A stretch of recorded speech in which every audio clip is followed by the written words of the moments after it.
është dhoma e instrumenteve në njërën nga 3 qendrat e Institutit Juno Zemre në Kosovë. Mes instrumenteve gjendet edhe okarina e Runikut, e njohur ndryshe si okarina ilire, e cila i udhurua ish drejtorit të Institutit Juno Zemre Bylent Yqpënar qysh në vitin 2015. Gjatë vizitës së tij në punëtorinë e instrumentistit tashmë të ndjer Shaqir Hoti. Historia e këtij instrumenti është e veçantë. Në vitin 1968, gjatë një ekspedite arkeologjike në fshatin Runik, studiuesit zbuluan artefakte të lashta prej argjile, mes të cilave edhe një instrument muzikor. Ajo e mori emrin okarina, ashtu si instrumentet e tjera të tipit të mbyllur të gjetura më herët në vendet të ndryshme të botës. Fjala okarina rrjedh nga italishtja, ku oka do të thot pat dhe prapashtesa ina tregon diçka të vogël. Pavarësisht përpjekjeve të shumta dhe kërkesave të tij drejtuar Muzeut të Kosovës, Baca Shaq nuk arriti ta kishte këtë instrument në dorë. Madje, për fat të keq, në vitin 1989, okarina u mor dhunshëm nga Muzeu i Kosovës dhe u dërgua në Beograd. Atëherë, fati i saj mbeti i panjohur. Por, okarina u rikrijua nga duart e mjeshtrit Shaqir Hoti, duke u bazuar në përshkrimin e arkeologes Edi Shukriut dhe në fotografi të okarinës origjinale. Ai e riprodhoi këtë instrument duke i dhënë jetë sërish një pjesë të rëndësishme të trashëgimisë tonë muzikore. Sot këtë pasion e vazhdon me përkushtim djali i tij, Valdet Hoti. Unë ndjehem shumë krenar.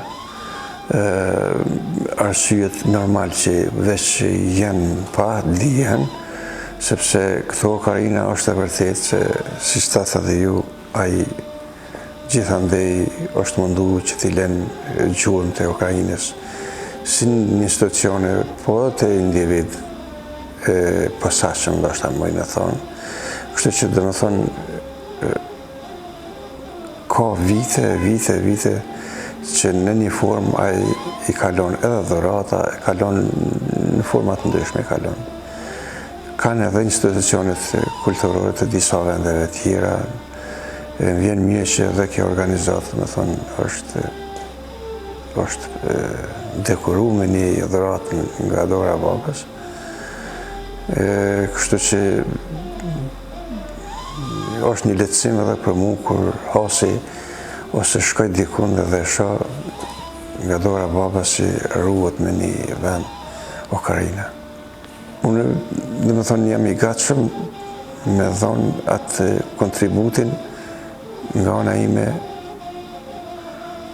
si mbështetje e këtij eventi. Në çfarë do që më kërkohet, jam i gatshëm me dhonë nga vetja.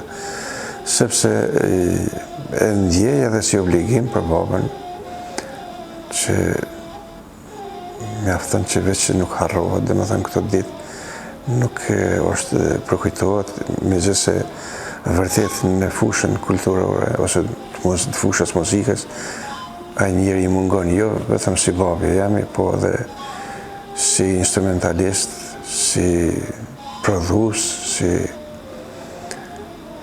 mirë po ato gjurëm, bile të paktën që i kalon në një ditë si që është kjo ditë, ti shprehim, ti shohim, ti letë shohin edhe njerëz, do të thonë, punën e tina, rrëqëmërinë e tina.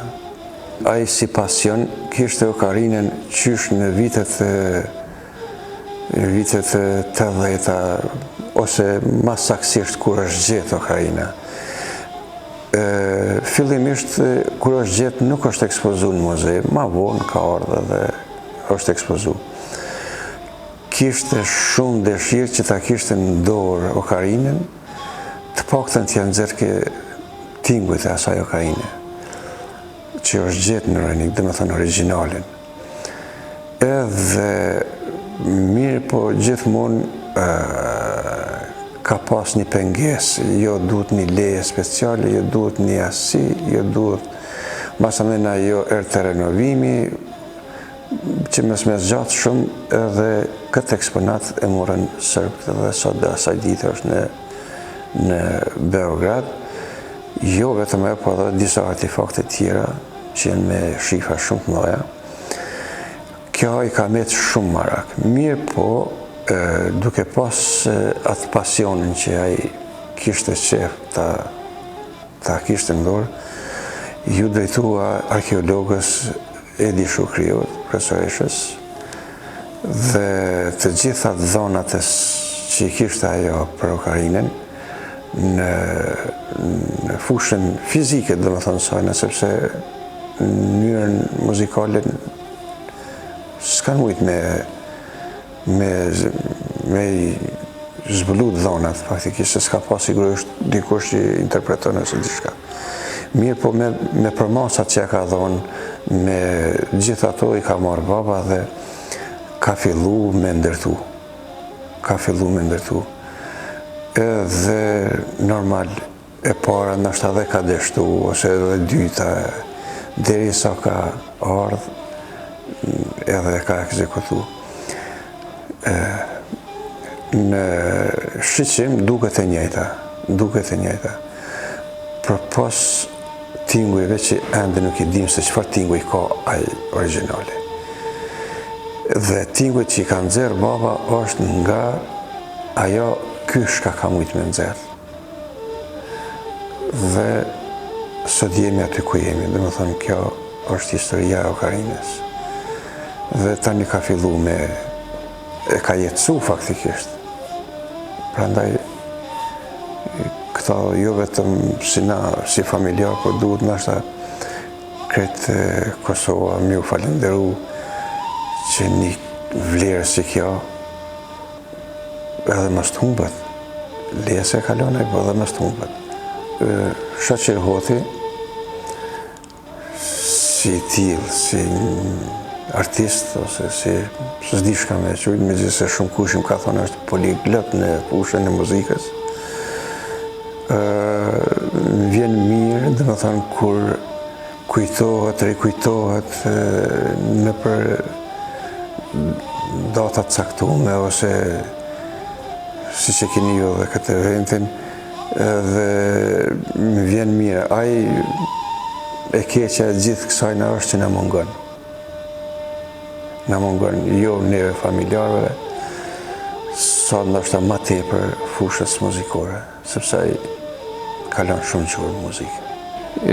Şimdi öncelikle Şakir Hoti'yi ölüm yıl dönümünde rahmetle anıyorum. Özellikle okarina enstrümanı, onun dışında flütle bağlantısı, üretimi, bunları hem üretmesi, hem icra etmesi, hem müzik gruplarında bunları kullanması çok mühim. Dolayısıyla 10 yıl önceden bize hediye edilen okarina hala Yunus Emre Enstitüsü'nde korunmaya devam ediyor. Bizim için önemli bir emanet ve önemli bir hediye. Dolayısıyla geçmiş dönemlerde diğer yönetici arkadaşlarım ve ekipten arkadaşlarım Şakir Hoti Bey'i atölyesinde ziyaret etmişler. Ben bundan haberdarım. Dolayısıyla bu enstrümanda o dönemden beri bize emanet ve bu emaneti ve hatırayı korumaya devam edeceğiz. Bu üflemeli çalgılardan olan okarina bu toprakların en eski enstrümanlarından bir tanesi. Dolayısıyla bu yönüyle çok kıymetli. Diğer enstrümanlarla ilgili de çalışmalar yapılmış ama ön plana çıkan okarina enstrümanı. Bununla ilgili, Şakir Hoti ile ilgili yapılacak faaliyetlerde bir 30 dakikalık belgesel çekimi, gösterimi yapılacak. Bu noktada Dafina Hanım'a yönetmeliği için, yönetimi için, gayreti için tekrar teşekkürlerimi sunuyorum. Bunun dışında tabii hem öğrencilerine yönelik bir tecrübe paylaşımı olacak. Onun dışında bu üflemeli çalgılarla ilgilenen bütün müzikseverler, ilgililer, öğrenciler bu işten istifade edecekler diye düşünüyorum. Dolayısıyla yapılacak faaliyette başarılar diliyorum. Merhum Şakir Hoti'yi hatırlamak bizim için bir vazife öncelikle. Çünkü bu toprakların insanı, aydını, müzisyeni, bu enstrümanların üreticisi. Dolayısıyla tabii biz Türk kültürünü tanıtıyoruz. Ancak bizim tabii yaptığımız iş tek taraflı değil. Kosova'ya ait değerlerin de anlatılması bu üretimlerin aktarılması, gelecek kuşaklarla buluşturulması bizim için önemli. O yüzden bu enstrümanı hem yeni nesillere tanıtmak, hem bu işe ilgi duyanların yeniden yapmalarını sağlayacak şekilde çalışmalar yapmak da bizim Yunus Emre Enstitüsü olarak kendimize vazife sayıyoruz bunları. Bunun gibi sadece müzik meselesinde değil, diğer edebiyat, sanat alanında da bu işlerle ilgileniyoruz ve bu aydınları daha ön planda tutmak için gayret gösteriyoruz.